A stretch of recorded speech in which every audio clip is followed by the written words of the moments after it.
Hello friends, आज बनवत आहे मी आदणवड्याची भाजी आणि भाकरी. त्यासाठी कांदा, खोबरं, अद्रक, लसूण आणि हिरवी मिरची, कोथिंबीर एवढंच घेतलं आहे. आता हे छान भाजून घ्यायचं आहे.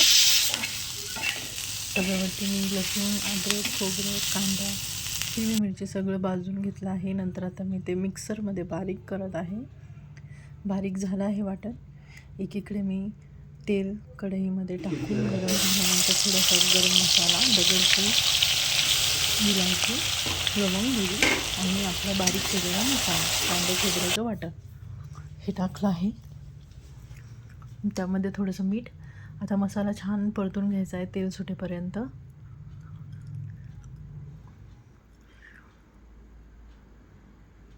त्यानंतर हळद, लाल तिखट, घरचा काळा मसाला, गरम मसाला. नंतर पुन्हा आता छान परतून घ्यायचं आहे. कोथिंबीर थोडीशी. छान तेल सुटेपर्यंत गरम मसाला परतून घ्यायचा आहे. एकीकडे मी गरम पाणी ठेवलं आहे त्यासाठी, भाजीसाठी. मसाला छान आता परतलेला आहे. तेल सुटेपर्यंत तुम्ही पाहू शकता मसाला छान परतला आहे. त्यामध्ये आता धना पावडर जी राहिली होती, धना पावडर टाकली आहे मी. पुन्हा एकदा परतून घेते. तुम्ही पाहताय चांगलं तेल सुटलं आहे मसाल्यामध्ये. छान असं परतून झाला आहे मसाला. आता त्यामध्ये मी गरम पाणी टाकणार आहे, जे ठेवलं होतं मी भाजीसाठी. ओके, आता गरम पाणी टाकलं आहे. तुम्हाला हवं तेवढा रस्सा बनवून घ्या तुम्ही. कसं तुम्हाला घट्ट पातळ हवं आहे त्याप्रमाणे तुम्ही बनवू शकता. पाणी ॲड करू शकता मसाल्यामध्ये.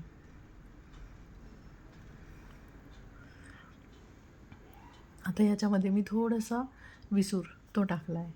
विसूर म्हणतात ज्याच्यामध्ये हरभऱ्याची डाळ, थोडंसं बाजरीचं पीठ, थोडंसं दालचिनी, लवंग, मिरी हे टाकून मी मिक्सरमध्ये बारीक करून घेतलं होतं, ते टाकलं.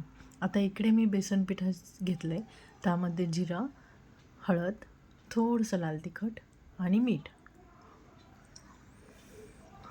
हे सगळं आता मी एकत्र करून घेणार आहे. पाणी टाकून गोळा बनवून घ्यायचा त्याचा, बेसन पिठाचा, की असं तेल टाकून मी आता छान याचा गोळा बनवला आहे.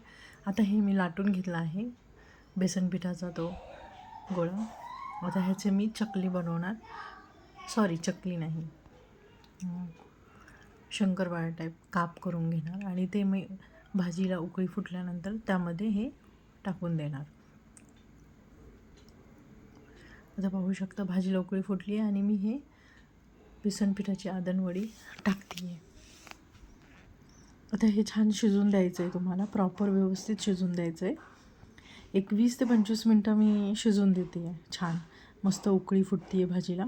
कोथिंबीर त्यामध्ये ॲड करून झाकण ठेवून थोड्या 20 एक 25 मिनटं आणि आपलं भाजी तयार आहे. आदणवड्याची भाजी, भाकरी, भाजी आणि इंद्रायणीचा भात असा आजचा आपला बेत होता. सो नक्की ट्राय करून पहा. Thank you, bye.